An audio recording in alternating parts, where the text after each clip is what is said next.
This is Pioneer Field Agronomist Dan Emmert with a quick update about soybean stand establishment, pests, and problems that we need to be keeping an eye out for.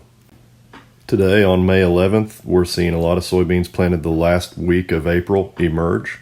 Ideally, we would have 100,000 plants per acre.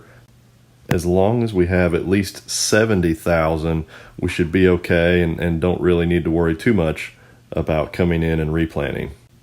As you're out evaluating stands, in 15-inch rows, 3 beans per foot of row is equal to 100,000 plants per acre. There are a few issues we need to keep an eye out for. In fields that have been worked, we need to watch out for crusting, and in fields that were planted no-till, we need to be keeping an eye out for slugs. We worry about crusting in fields that were worked to a fine powder and then received heavy rainfall and now are receiving warm temperatures and wind. This thick crust can make it hard for soybeans to emerge. You'll want to keep an eye out for very thick hypocotyls on the root side of the bend, and then on the after the curve in that neck towards the cotyledons, it will be thinner. Those are the beans that are struggling to push through.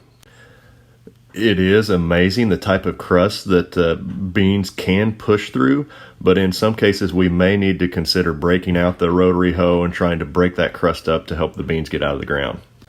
For you no-tillers in the crowd, we are starting to see some slugs and get reports of slugs, especially where beans have been no-tilled into heavy residue.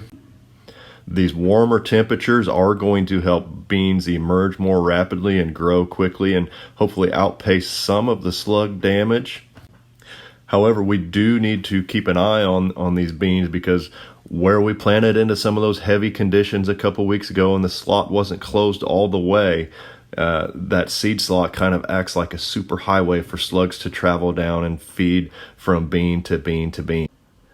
Whether we're dealing with crusting or slugs, once that hypocotyl is severed and the cotyledon is not attached to the root, that bean is dead. So keep these things in mind as you're out evaluating stands. If you have any questions, feel free to give me or your sales rep a call, and we will help you make the best decision that you can going forward into this 2022 season.